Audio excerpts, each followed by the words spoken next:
폴 버나도의 범죄 행적은 1987년 5월 4일 21세 여성을 성폭행하면서 시작되었습니다.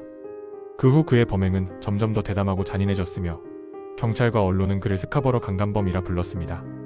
1987년 5월 14일 그는 19세 여성을 자신의 집에서 1시간가량 성폭행했고 6월 27일에는 세 번째 성폭행을 시도했으나 피해자가 저항을 심하게 하며 등 뒤로 공격을 가하자 현장을 도망쳤습니다. 12월 16일에도 15세 소녀를 1시간 이상 성폭행하는 사건이 발생하여 토론토 경찰은 젊은 여성들에게 밤에 혼자 스카버러를 여행하지 말고 버스 탑승 시 각별히 주의하라는 경고를 발표했습니다. 12월 23일에는 17세 소녀를 칼로 위협하며 성폭행을 시도했고 이 사건으로 그는 스카버러 연쇄 성폭행범으로 의심받기 시작했습니다. 1988년 4월 18일에는 17세 소녀를 45분가량 성폭행했고 5월 25일에는 버스 정류장에서 토론토 메트로 경찰서 경관들에게 발각되었으나 추격전 끝에 경찰들을 따돌려 도망치는 데 성공했습니다. 5월 30일에는 스카버러에서 25마일 떨어진 클락슨으로 이동해 18세 소녀를 습격 30여 분간 성폭행했고 10월 4일에는 스카버러에서 성폭행을 시도하다 저항하자 칼로 널쩍다리에서 둔부까지 상처를 내고 도주했습니다. 1987년 11월 16일에 18세 소녀를 집 뒷마당에서 성폭행하는 사건이 발생하게 되었고 11월 17일에는 경찰이 특별수사팀을 구성했습니다. 1987년 12월 27일 8번째 성폭행을 시도했지만 근처 집에 눈에 띄어 도망쳤습니다. 1989년 6월 20일 다른 젊은 여성 성폭행을 시도하다 심한 저항과 비명소리에 놀라 도망쳤고 이 사건으로 얼굴에 상처를 입었습니다.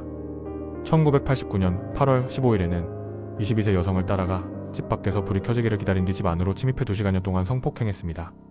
11월 21일 15세 소녀를 버스 정류장에서 발견해 45분간 성폭행했고 12월 22일에는 지하주차장 계단에서 19세 여성을 30여 분간 성폭행했습니다. 1990년 5월 26일 19세 여성을 11번째로 성폭행했지만 그녀가 얼굴을 기억해 몽타주가 공개되었고 6월에는 스카버러 연쇄 성폭행 사건 용의자로 2달간 조사를 받았으나 증거 불충분으로 구속에는 실패했습니다. 폴이 칼라와 만난 이후 범죄는 단순 성폭행을 넘어 살인으로 발전했습니다. 어느 날 폴은 낮은 목소리로 칼라에게 속삭였습니다. 칼라, 오늘 밤 네가 원하는 완벽한 선물을 보여줄 시간이야. 칼라는 떨리는 손으로 카메라를 켰습니다. 폴은 미소를 지으며 태미에게 다가갔습니다. 태미, 오늘 밤은 너와 나만의 시간이야. 칼라는 속삭였습니다. 기록할게요. 폴님, 당신이 원하는 대로. 폴은 단호하게 말했습니다. 이제 시작해. 끝까지 완벽히. 태미가 의식을 잃자 칼라는 조용히 말했습니다. 태미, 미안해요. 멈출 수 없어요. 이미 시작했으니까. 폴은 냉정하게 지시했습니다. 박스에 넣고 콘크리트를 부어. 호수에 가라앉히자. 칼라는 손을 떨며 콘크리트를 부었고 속으로 생각했습니다. 이게 사랑이라는 이름으로 하는 짓이라니. 누가 우리를 이렇게 만들었을까? 몇 주 뒤 폴은 장례식에서 쫓겨난 15세 레슬리 마하피를 납치하며 차 안에서 말했습니다. 새로운 선물이야. 너도 즐겨야 해. 칼라는 침착하게 답했습니다. 이번에도 완벽하게 기록할게요. 그들은 레슬리를 학대했고 칼라는 태미와 같은 마취제를 레슬리에게 먹였으며 폴은 전기 코드로 목을 졸랐고 칼라는 시신을 이전과 같은 방식으로 처리했습니다. 1992년 4월 16일 학교가 끝난 뒤 집으로 가던 15세 크리스텐 프렌치를 납치했습니다. 차 안에서 폴은 낮은 목소리로 말했습니다. 오늘 밤 우리 둘만의 시간이다.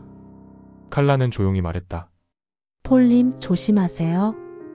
이번엔 길게 가지 않아요. 그러나 폴은 웃으며 답했습니다.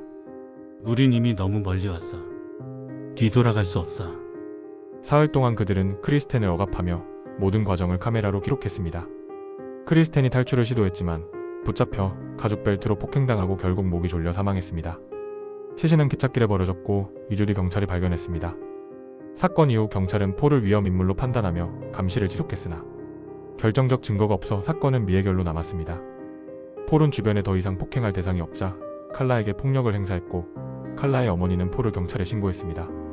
칼라는 자신의 폭행 경험을 계기로 크리스텐 사건 범인이 폴임을 자백했고 이어 레슬리 사건도 폴의 소행임을 밝혔습니다.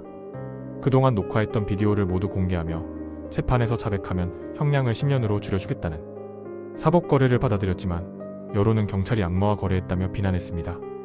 태미 호몰카 사건마저 칼라와 폴이 공모한 것으로 밝혀져 칼라는 최종적으로 12년형을 선고받았습니다. 폴은 처음에는 강간 사실을 부인하며 경찰을 공격하려 했으나 칼라가 자백을 했고 비디오가 경찰에 넘어간 뒤에는 범행 사실을 인정했습니다. 그는 살인, 강간, 협박, 무기소지, 시체훼손 등 다양한 혐의로 1993년 대법원에서 무기징역형을 선고받고 킹스턴 감옥에 수감되었습니다. 1995년에는 위험한 범죄자로 판정되어 가석방 가능성도 사라졌습니다. 전문가들은 칼라가 단순 공범이 아닌 범행을 주도했을 가능성을 제기하며 버나도가 의학적 지식이 없음에도 칼라의 살인 과정 진술이 구체적이라는 점에서 이를 뒷받침한다고 평가합니다. 칼라의 버나도 살인 과정 진술은 단순하고 모호하며 세디스트 마이너스 마조이스트 관계를 고려했을 때 범행 패턴의 변화는 칼라가 살인을 주도했을 가능성을 보여줍니다. 칼라가 동생의 죽음에 대해 가족에게 쓴 편지는 타인에 대한 공감 부족과 자기중심적 해석으로 사이코패스적 특징을 드러냅니다. 편지에는 이렇게 적혀 있습니다. 사랑하는 엄마, 아빠, 그리고 로리, 이 편지는 제가 이제껏 썼던 어떤 편지보다 고통스럽고 힘들게 쓴 편지예요. 이 편지를 읽으면 저를 미워하게 될 거예요. 하지만 더 이상 거짓말할 수 없어요. 폴과 저는 태미의 죽음에 책임이 있어요. 폴은 그녀를 사랑해서 자고 싶어 했고 그는 제가 돕기를 원했어요. 제가 거절하면 협박했고 정신적으로 괴롭혔어요. 너무도 바보같이 동의했지만 그녀가 토하기 시작했어요. 정말 죄송해요. 하지만 어떤 말로도 다시 살릴 수 없죠. 그럴 수 있다면 내 삶과 바꾸고 싶어요.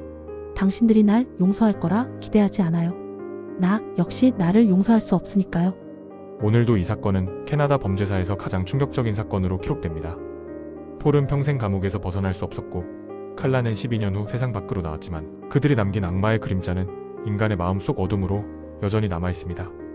스카버러의 악마 커플 캐나다를 공포에 몰아넣은 희대의 범죄. 이야기는 여기까지입니다. 구독과 좋아요 잊지 마시고요. 시청해주셔서 감사합니다.